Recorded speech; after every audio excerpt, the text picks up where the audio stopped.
je suis toujours envie de revoir ce film parce que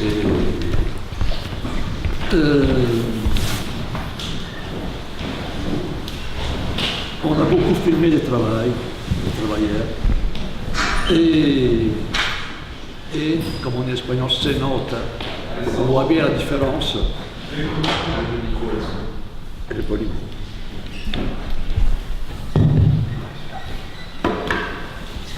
On voit bien la différence entre, surtout à la fin, les saisonniers marocains qui ramassent des patates et qui disent tout le temps vite, vite, vite. Un travail acharné. Alors que dans les coopératives fondées par les ouvriers et les journaliers sans terre, Rose en particulier, vous voyez bien que c'est un autre rythme et que les ouvriers, ils le disent. Et ben, c'est la substance. C'est la substance et alors je laisse la parole à Richard pour un commentaire. Oui. Oui.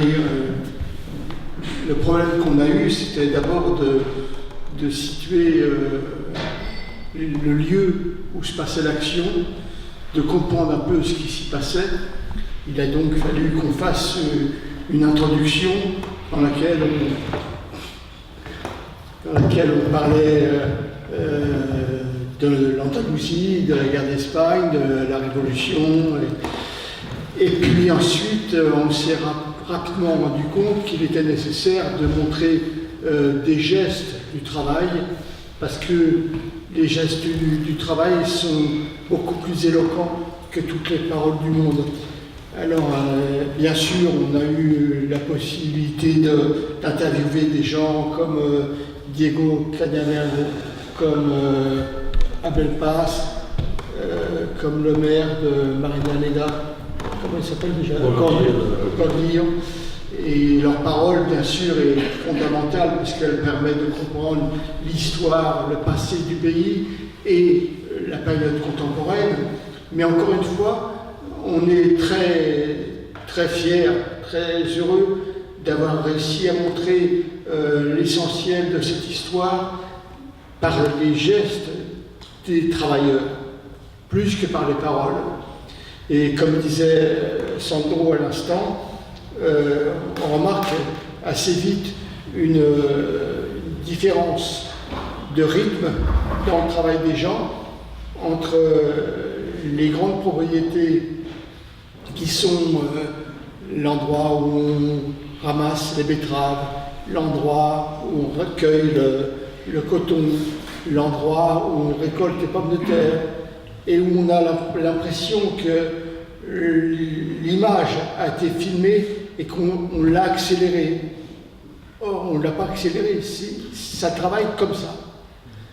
Et l'image qui est donnée par les travailleurs de la coopérative de El Obozo est tout à fait différente. Ils s'arrêtent. Quand on leur pose une question, ils s'arrêtent et ils parlent. Ils travaillent, ils parlent entre eux, ils plaisantent. On voit bien qu'il y a un succès réel dans la communauté paysanne de Marinaleda. Et ça, pour moi, c'est à mon avis la grande réussite de ce film. Voilà. Bien, si vous avez des questions. Je passe. Bon, tout d'abord, j'ai vraiment aimé ce film-là.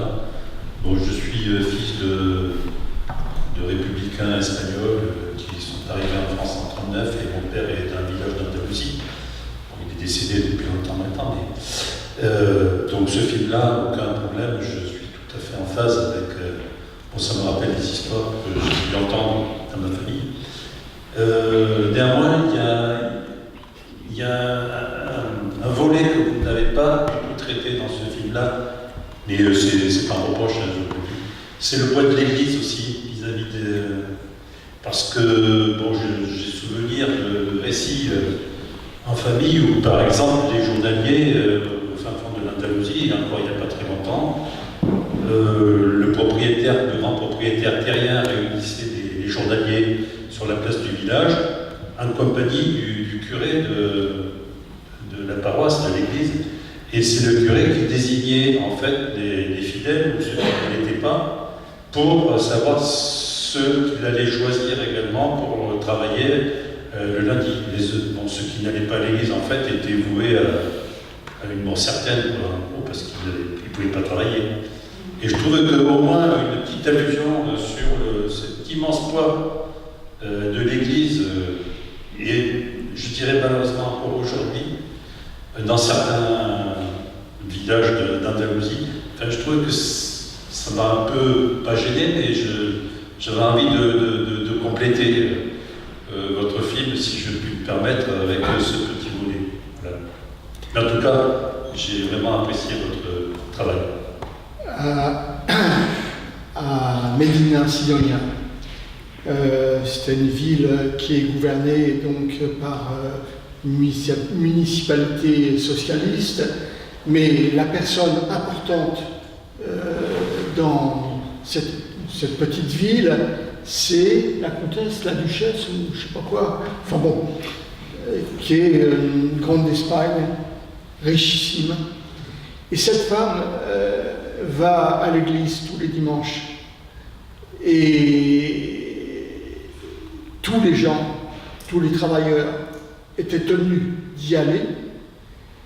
Elle arrivait et la messe commençait quand on l'attendait.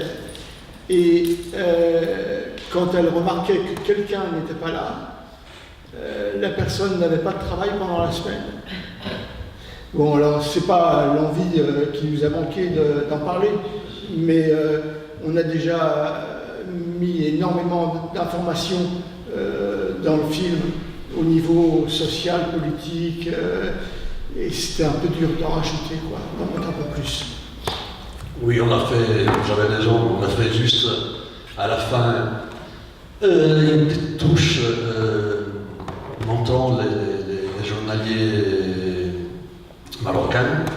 Il y a aussi beaucoup maintenant de travailleurs qui viennent de Pologne, de Roumanie, et qui travaillent beaucoup dans les serres, sous les serres plutôt.